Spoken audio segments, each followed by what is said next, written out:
जो प्रत्येकाच्या संरक्षणासाठी उभा असतो, जो गर्दीसाठी वर्दी घालून गर्दीत उभा असतो, प्रत्येकाच्या संरक्षणासाठी धावतो, तो म्हणजे मुंबई पोलीस। आणि त्याच मुंबई पोलिसांचा राजा आज वरळी पोलीस कॅम्पमध्ये विराजमान झालेला आहे। आज त्याचं 75वं वर्ष आहे।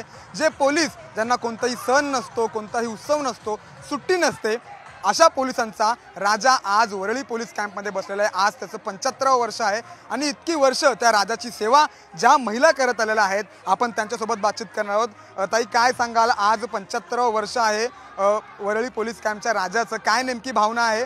पोलिसांना सुट्टी मात्र कधीच नसते, मात्र आज 75वं वर्ष तुम्ही साजरं करत आहात, काय नेमकी भावना आहे? काय काय नेमकी अडचणी येतात?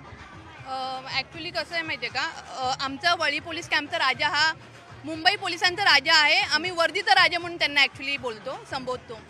आणि 75वं वर्ष अमृत महोत्सव आहे, तर आम्ही सर्वांनी साजरं करायचं ठरवलं। आम्ही वरळी पोलीस कॅम्पचे सगळे प्रोग्राम, सर्व सार्वजनिक सण सर्व एकोपाने करतो। वरळी पोलीस कॅम्पच्या सगळ्या महिला एकत्र येतात, आनंदाने उत्सवाने साजरे करतात। ह्या वर्षीसुद्धा 75वं वर्ष आहे, तर आम्ही वरळी पोलीस कॅम्पच्या सर्व महिलांनी एकत्र येऊन 75 भोग द्यायचे ठरवले आणि त्याप्रकारे असे आम्ही हे 75 भोग, असे भरपूर भोग आम्ही बनवलेले आहेत आणि आम्ही समर्पित करतो। 101 झालेत आत्तापर्यंत, अजून सुद्धा वाढतील, अजून थोड्या वेळाने अजून सुद्धा वाढतील। आणि सांगायचं म्हणजे आमचे मिस्टर डे नाईट काम करतात, सुट्ट्या नसतात त्यांना, पण आम्ही वरळी पोलीस कॅम्पच्या सगळ्या महिला मिळून आहे ना, त्यांची अजिबात उणीव भासून देत नाही। आम्ही राजाला पूर्णपणे आमचं सर्वस्व अर्पण करतो। मंडळामध्ये लेडीज रात्रंदिवस उभ्या असतात किंवा इथे महिला सुद्धा आहेत कामाला, महिला जशा महिला पोलीस आहेत। पण कधी असं वाटलं नाही की मिस्टरांना सांगावं की तुम्ही थांबा, गणपती विराजमान झालेले आहेत? ते तिकडे गणपतीलाच असतात ना, त्यामुळे वरळी पोलीस संघमचा राजा किंवा लालबागचा राजा किंवा अजून चेंबूरचा राजा असं त्याच्यामध्ये काही भेदभाव नाही आहे। मुंबई पोलीस हा 24/7 ऑन ड्युटी असतो आणि मेन म्हणजे त्यांचं ते पहिलं कर्तव्य आहे। म्हणजे बाकीच्या लेडीज सुद्धा गणपती बघायला बाहेर जातात, तर त्यांचं संरक्षण करणं सुद्धा गरजेचं आहे। आणि मुंबई पोलीस आणि पोलीस पत्नी म्हणून मला त्याचा फार अभिमान आहे आणि त्याची तरी आम्ही उणीव यांना म्हणजे ह्या प्रोग्रामला भासून देणार नाही। त्यामुळे मग मी स्वतःहून आज कामावरून येऊन ह्या प्रोग्रामला उपस्थित राहिलेले आहे। काही अडचणींचा सामना करावा लागतो का? कारण सगळ्याच महिला आहेत, काही अडचणींचा सामना वगैरे करावा लागतो? कसं होतं, पहिला लेडीज कामाला जात नव्हत्या, तुटपुंजा पगार असायचा पोलिसांचा, डे नाईट त्यांना काम करावं लागायचं आणि मुलांची संख्या असायची, शाळेचा प्रॉब्लेम असायचा।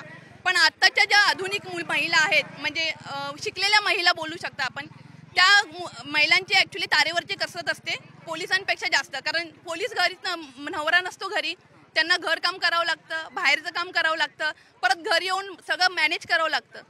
त्यामुळे आत्ताची महिला तरी मला असं वाटत नाही की ती म्हणजे कंप्लेंट करेल किंवा काय करेल। हा डेफिनेटली थोडासा म्हणजे कॉम्प्रोमाइज करावंच लागतं, पण ठीक आहे, म्हणजे तेवढं तरी आम्ही ॲडजस्ट करायलाच पाहिजे। कधी असं झालं का किस्सा की काही तक्रार केली आहे मिस्टरांकडे, पोलीस मिस्टरांकडे काही तक्रार केली, असं कधी किस्सा झालाय का तुमच्यासोबत? तक्रार अशी रोजची असतेच, पण ठीक आहे, ते आता ते इग्नोर करतात, त्यामुळे मग आम्ही पण तक्रार करायचं बंद केलंय। आज 75 वर्ष पूर्ण होत आहेत आणि ते पण जल्लोषामध्ये। आमचे मिस्टर पोलीस आहेत, ते कधीच घरी नसतात, पण आम्ही त्यांची उणीव जराही भासू देत नाही। आमच्याकडे तोच उत्साह असतो आणि आता तुम्ही बघताय की किती उत्साहाने हा जल्लोष चाललेला आहे। तसाच असतो दरवर्षी। पोलीस पत्नी म्हणून खूप अभिमान आहे ह्या सर्व गोष्टींचा आणि हा वरळी पोलीस कॅम्पचा राजा म्हणजे अख्ख्या मुंबईचा राजा, मुंबई पोलिसांचा राजा असं म्हणून त्याला मान देतो आणि त्याचं आगमन दरवर्षी असं जल्लोषात होऊ दे आणि आमची हीच इच्छा आहे। कधी तक्रार वगैरे केली आहे काय मिस्टरांकडे की तुम्ही घरी नसता, आम्ही एवढं सगळं सांभाळतो? कधीच नाही, कारण क्षेत्रच असं निवडलेलं आहे त्यांनी, तर त्यांना तिथे 100% त्यांना तिथे द्यावं लागतं। आमची कधीच तक्रार नसते या बाबतीत। आम्हाला अभिमान आहे की आम्ही पोलीस पत्नी आहोत म्हणून। खरं म्हणजे एक मंडळ चालवताना खूप मोठी संकट असतात, बरेच प्रश्न उद्भवतात। तुमच्यासमोर असा कुठला प्रश्न कधी उद्भवला आहे का? प्रश्न असतात, पण ते मंडळातले मोठे सचिव, अध्यक्ष वगैरे ते आमच्यापर्यंत त्याची उणीव भासू देत नाही, आम्हाला तिथपर्यंत जवळ पोहोचू देत नाही। पण आमचा सपोर्ट, आमचा जे काही मार्गदर्शन ते देतात, आम्ही ते घेतो आणि त्याप्रमाणे कार्य करतो। त्या पोलिसांच्या ज्या पत्नी ज्यांनी आजपर्यंत इतकी वर्ष या पोलीस राजाची सेवा केलेली आहे। कॅमेरामॅन विक्रम सह मी सूरज मसूरकर, साम टीव्ही, मुंबई।